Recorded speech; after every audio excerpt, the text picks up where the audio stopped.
વડનગર તાલુકા પંચાયત ચૂંટણીમાં રાજકીય પલટો, આમ આદમી પાર્ટીના ઉમેદવારે ફોર્મ પરત ખેંચ્યું। વડનગર તાલુકા પંચાયતની ચૂંટણીને લઈને એક મહત્વપૂર્ણ રાજકીય ઘટનાક્રમ સામે આવ્યો છે। આમ આદમી પાર્ટીના કેસિમ્બા સીટ પરથી ઉમેદવારી નોંધાવનાર સોનલબેન ભરતજી ઠાકોરે પોતાનું ફોર્મ પરત ખેંચી લીધું છે, જેના કારણે સ્થાનિક રાજકારણમાં ચર્ચાઓ તેજ બની છે। મળતી માહિતી અનુસાર વડનગર તાલુકા ભાજપ પ્રમુખ કિરણ ચૌધરી સાથે જોડાયેલી એક ઓડિયો ક્લિપ પણ વાયરલ થઈ હતી, જેને લઈને રાજકીય માહોલ ગરમાયો હતો।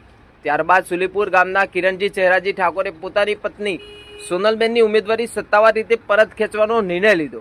આ અંગે તાલુકા પંચાયત કચેરી ખાતે ચૂંટણી અધિકારી હિતેશભાઈ ચૌધરી સમક્ષ લેખિતમાં અરજી આપી ઉમેદવારી પરત ખેંચાઈ છે। સોનલબેન દ્વારા આપેલા નિવેદનમાં જણાવ્યું છે કે તેમને આમ આદમી પાર્ટીમાં પોતાનું ભવિષ્ય દેખાતું નથી।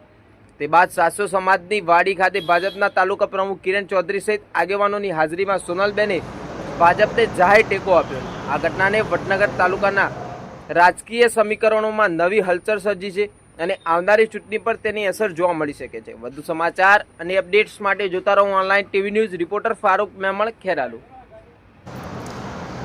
મારું નામ ઠાકોર કિરણજી ચહેરાજી, ગામ સુલીપુર। મેં આમ આદમી પાર્ટીમાં મારી પત્નીને ફોર્મ ભરાવ્યું હતું અને મેં આમ આદમી પાર્ટીમાં મારું ભવિષ્ય દેખાતું નથી, એ માટે હું આમ આદમી પાર્ટી છોડીને હું ભારતીય જનતા પાર્ટીને ટેકો જાહેર કરું છું અને મારું પરત ફોર્મ ખેંચું છું।